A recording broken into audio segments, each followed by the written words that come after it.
I've been struggling with an idea recently that I was thinking maybe you'd be able to help me out with. Basically, in a recent interview, you talked about how myth is meant to reconcile inherent contradictions in reality, right?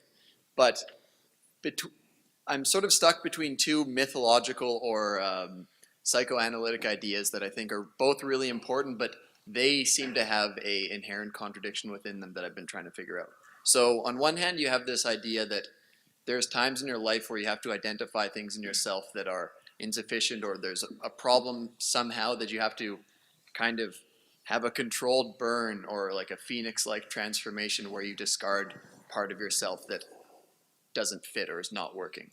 But then on the other hand, you have talked about this Jungian idea where as you become really, when you get older, you mature by reincorporating things about yourself that you lost when you were younger, or that you're trying to integrate your shadow, or you're trying to find parts of your personality that maybe you've been rejecting and try and figure out how to bring them into the fold or into the whole. So he's got this quote that I really like, which is, "I'd rather be whole than good." Right. So on one hand, you may identify something as a problem and you want to get rid of it or burn it off. But then on the other hand, it seems like the path to being stronger is to figure out how to put everything together. So there's one of the things Jung wrote about in his works on alchemy was an explanation of the prime alchemical dictum, which was solve coagula, which meant dissolve and integrate. Right. So imagine this. So imagine you had a fairly hostile father who was not very well controlled in his aggression. Decent person other than that, but let's say that. And so your reaction is, I'm never going to be aggressive. And so you've built a moral structure that's part of your personality. And there's possibility floating around outside of that you've denied any ethical, what would you say? You've stripped the idea of aggression of any ethical utility whatsoever. Okay, so what happens? This burns off, and then that comes back up. Now you still have to integrate it. So it's associated in some sense with Nietzsche's idea as morality as cowardice. Because one of Nietzsche's most trenchant critiques of traditional morality, let's say, is that most of what passes for morality isn't morality. It's just cowardice. It's not that I'm a good person and I don't hurt you. It's that I'm afraid to hurt you. And because I don't want to admit that I'm afraid to hurt you, then I say I'm moral, because then I can mask my essential fear and cowardice in a guise of morality. And that happens far more often than you would think, because harmless and moral are by no means the same thing. So some of what you're burning off, you can sit, and this is where Freud was such a genius, I think, is because he concentrated on aggression and sexuality, which are perhaps the two most difficult parts of a personality to integrate. Said that the hypersimplified morality stops you from tapping into deeper recesses of your psyche. And it's partly because they're primal forces.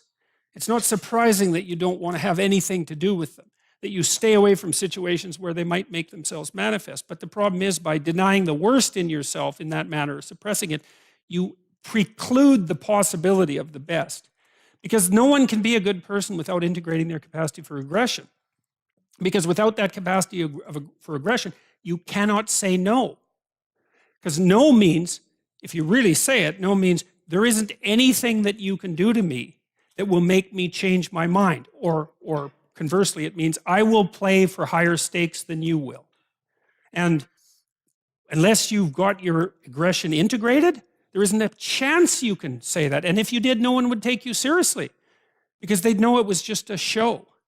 So one of the most useful things that Jung did, I think, was to work on this idea of the integration of the shadow, because he was really interested in the idea of evil, right? Especially working with trying to parcel out what happened in Nazi Germany and during the Second World War. What do you do with the part of you that's aggressive and potentially malevolent? Do you just crush it? That's the superego response in some sense. Do you just put it behind you, so to speak? Is that a possibility? Or do you admit to its existence and bring it into the game? And that's, see, for Freud, in some sense, morality was superego clamping down on the id. And they were fundamentally opposed. Both Jung and Piaget had a different idea, and I think they were right. It's like, no, you invite the bad guys out to play. And so you're an aggressive hockey player, but it's disciplined aggression. That gives you access to a whole sorts of energy you wouldn't otherwise have. And then with regards to sexuality, it's like, well, untrammeled promiscuity doesn't constitute a virtue, but neither does unavoidable virginity, right? In fact, I think that's worse because it also masks itself with virtue.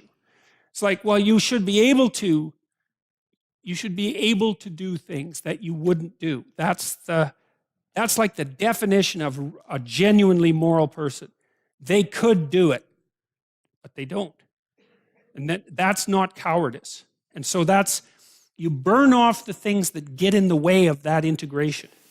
So when you say dissolve and integrate, might it be a good way to sort of bring the two ideas together, that the burning off and the difficult process is necessary because the elements of yourself are structured together in a rigid way that is not working properly? And that's what happens to Geppetto in the belly of the whale.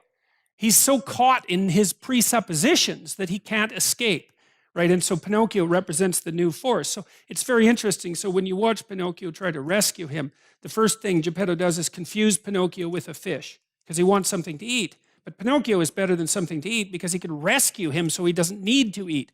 And then Pinocchio wants to make a fire and Geppetto objects because he's going to burn up all the furniture. It's like, we don't need the damn furniture if we're getting out of the whale, you know? And so Geppetto, and he's old, so that's the rigid structure. That's the old year that has to die off before the new year can be born. It's a forest fire that allows for new growth, and that's how those things are put together. And see, and it's useful to know too, because if you burn something off, you might think, well, there's nothing left. It's like, that's not true. If it's dead wood, then you have room for new growth. And you want to be doing that on a fairly regular basis. That's the snake that sheds its skin and transforms itself, right? That's the death and resurrection from a psychological perspective. It's exactly the same idea.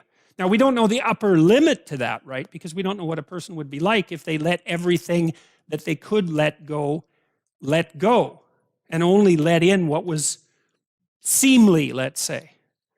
But you can see that. It's funny. We don't know that to some degree. You can see people